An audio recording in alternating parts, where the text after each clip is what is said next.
Hey there, Kenneth French of Vast Voice, telling business secrets to entrepreneurs.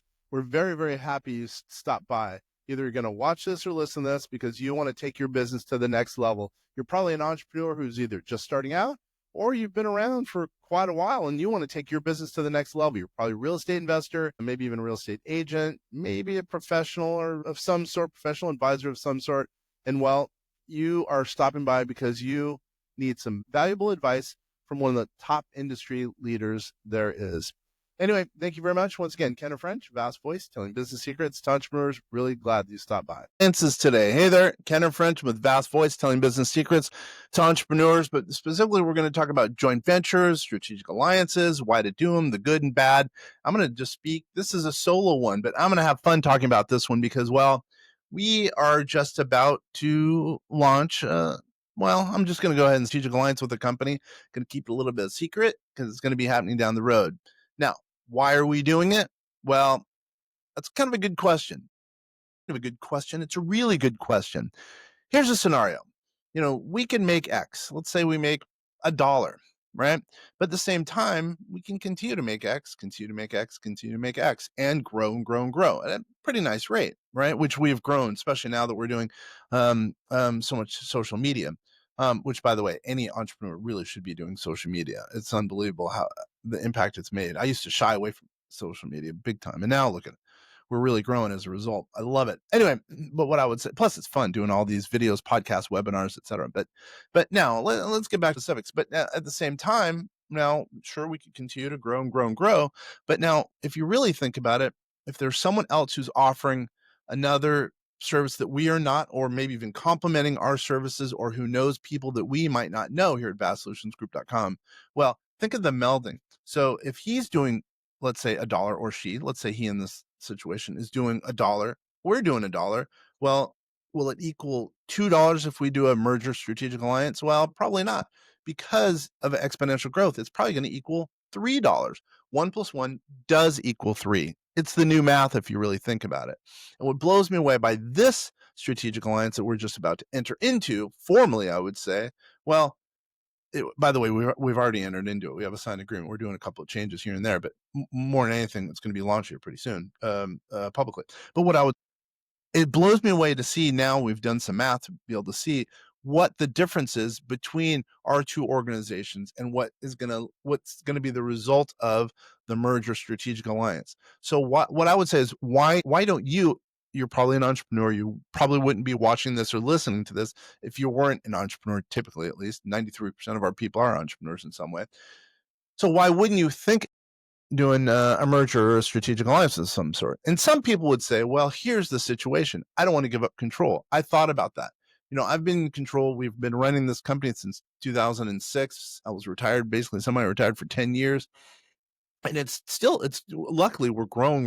Now, again, we've had really good growth since we've been doing social media, but now we're going to be able to explode.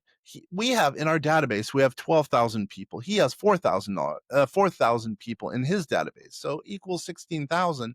But what's going to happen is now that we have a bigger number, we're going to be able to grow that together. So it's going to go from 16,000 to 18,000 to whatever, 20,000, 40,000, et cetera, because we cover certain things. He might be good at one thing. I might be good at another, or more importantly, maybe our staffs are good at one thing and his staff is good at another. So we're going to be able to complement. It's going to be like a hand in glove, not like OJ, if the glove don't must have quit. Well, what's going to happen is going to be hand in glove. So we're going to end up getting that much better as a result of our of our expertise. Now, and you want to work with an electrician. Well, as an example, that electrician might know some people that the plumber doesn't know, and they can do cross referrals, right? And the goal really as a business owner, in my opinion, there's two things to think about. Number one, well, you got to do R&D. You got to have a good product, have a good service, right? Now, number two, people have got to know about your product or your service, right? So without knowing, it won't matter how cool your R&D is, how cool your product or your service is. Well, now the marketing component, obviously I've been slow on the marketing component for all these years, but at the same time, luckily now, again, with social media, it's starting to grow. It's grown to in a big way. Same thing goes for an electrician or whatever, a manufacturer of one thing. Now you want to manufacture something else. You can use the sales guy of another company who is a strategic alliance to make your business grow. So what I would say is it really depends on the circumstance, but generally speaking, I think strategic alliances or mergers work a lot better than some people think. There's a lot of entities out there that can be helped by striking a strategic alliance. Now, some people would say, and I would agree with this, and it was a concern of mine, well, control. I would agree with that. You do lose a lot of control, but at the same time, you know, because I'm a, let's say, of this entity, I'm 50% partner, right? But at the same time, if his control, because he's probably to, let's say, the person with whom you're doing a strategic alliance with, well, if they're controlling, but there's different elements of control that you have to think about, and you have to map it out before you enter into the agreement.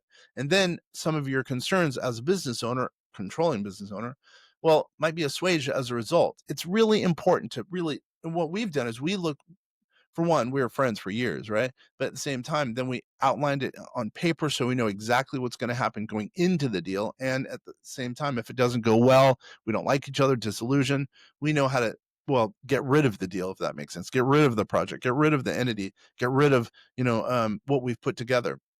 But we're mapping it out well in advance. So that gets over the concern of control. Now, what's another issue? Well, let's say something happens to one of us. One of us dies. One of us has a stroke. God forbid, right?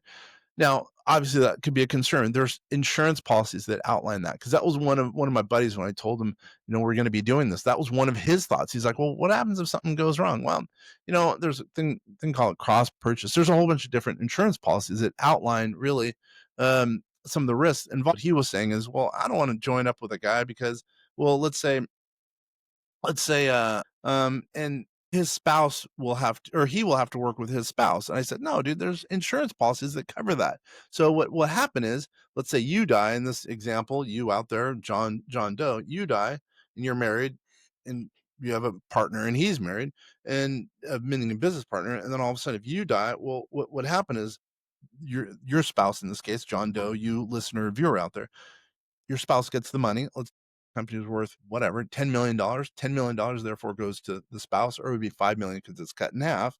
And then what would happen is, well, the remaining partner, who is hopefully going to run it going really, really well, meaning the company, he is going to be able to, and going forward, and he doesn't have to work with the spouse in this case. So you're taken care of in that regard. And hopefully, obviously there's going to be some issues. There's going to be one last person to run it. Hopefully the money will be able to, go into hiring someone in the long term to make sure it's going well. But at least there's a couple of things taken care of. Number one, your spouse is taken care of because they've gotten money in this case, right? Right. To hopefully live. And then the other business owner, the other partner gets the money going forward. So you don't have to worry about anything going forward because, well, they have the money to be able to run it going forward. So anyway, I'm just saying some of the kind of the risks as a business owner for doing a strategic alliance or a merger in that case. I would say it took me a long time to be, pretty okay with thinking about doing a merger.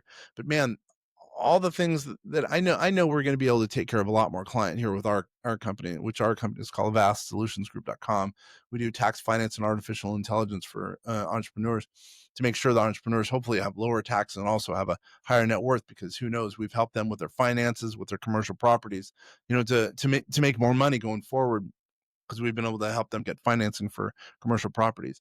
So anyway, once again, I'm going to get ready to close up shop. But basically what I'm saying is, I think strategic alliances, sometimes they're shooed a little bit too much by entrepreneurs. And just like I was, I was afraid to go into social media, and it's worked out. I was afraid to go into a strategic alliance or a merger with another firm. I know that right now it's already working out. We're already starting to see some places that we can cooperate and really make 1 and 1 equal 3. Once again, Kenneth French, vastsolutionsgroup.com, here with Vast Voice, telling business secrets to entrepreneurs. So glad you spent time. Oh, as a matter of fact, because you spent time with me this long, here you go. Entrepreneur's Manifesto, a collection of smart financial advice. It's a book I've written. All the articles I've written. I used to write and be a small business contributor for Forbes.com. So this is a copy of some of the articles I've written in book form. It was a manuscript that turned into a book. Again, Entrepreneur's Manifesto, a collection of smart financial advice. Because you've stuck with me this long, you've watched and listened to this, go ahead and email us, info@vastsolutionsgroup.com. Again, info@vastsolutionsgroup.com. Thank you for taking the time. You deserve that book. Fun little time talking about strategic alliances. Thanks for hanging out.